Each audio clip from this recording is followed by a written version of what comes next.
之前積金好僱主顧好你將來介紹咗唔同食品業嘅好僱主，今集咧嚟到零食界啦。喺開始之前睇下大家估唔估到先？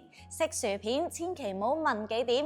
冇錯啦，今集要訪問嘅好僱主咧就係卡樂 B 四洲有限公司。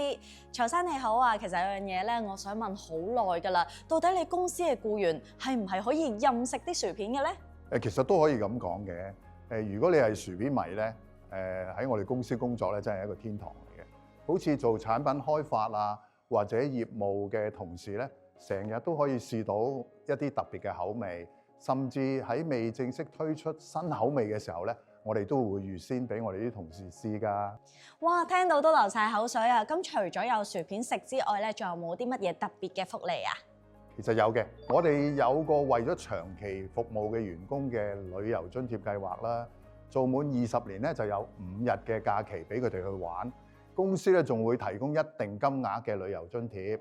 之後做滿咗30或者40年咧，又可以再申請一次嘅喎。為咗鼓勵我哋嘅同事聯絡感情啦，我哋有一啲公餘活動嘅津貼，唔一定係食飯嘅。成班同事可以去做下運動啊、瑜伽啊、上興趣班啊，甚至一齊去煮下嘢食啊。咁喺工作方面點樣先可以令員工做得更加投入呢？我哋每半年咧會推行小組改善活動，鼓勵同事喺分組之下咧就住推廣產品啊、改善一啲不必要嘅損耗同埋效率各方面咧提出改善嘅建議。表現好嘅隊伍咧仲會有獎品或者獎金添。至於有潛質嘅同事咧，我哋會重點培訓，俾佢哋喺職涯上面有唔同嘅磨練，發揮佢哋嘅所長。同公司一齊成長。聽你咁講咧，員工嘅發展都唔錯喎。咁作為全能積金好僱主，連續咁多年獲獎啦，喺退休保障方面又有啲乜嘢過癮之處呢？除咗一啲基本嘅退休福利之外咧，公司亦都會為經理級以上嘅同事做強積金嘅自願性供款，而同事咧亦都可以按自己嘅需要咧揀返自己合適嘅方案。而一啲退咗休嘅同事，如果你想翻嚟幫手咧，我哋都當然係無任歡迎啦。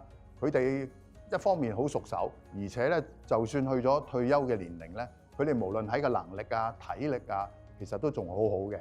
咁又唔想一下子咧就話完全停咗落嚟啦，可以繼續咁樣為公司貢獻佢哋所長。你哋咁照顧員工，成為積金好僱主，真係實至名歸啦！有啲乜嘢金句想同大家分享呢？卡樂 B 精心研發、生產好味又有營養嘅零食，公司希望打造每位員工由加入我哋嘅大家庭開始至到退休，都好似我哋嘅產品一樣，既 keep 住有新鮮感，又有趣，而且好味道。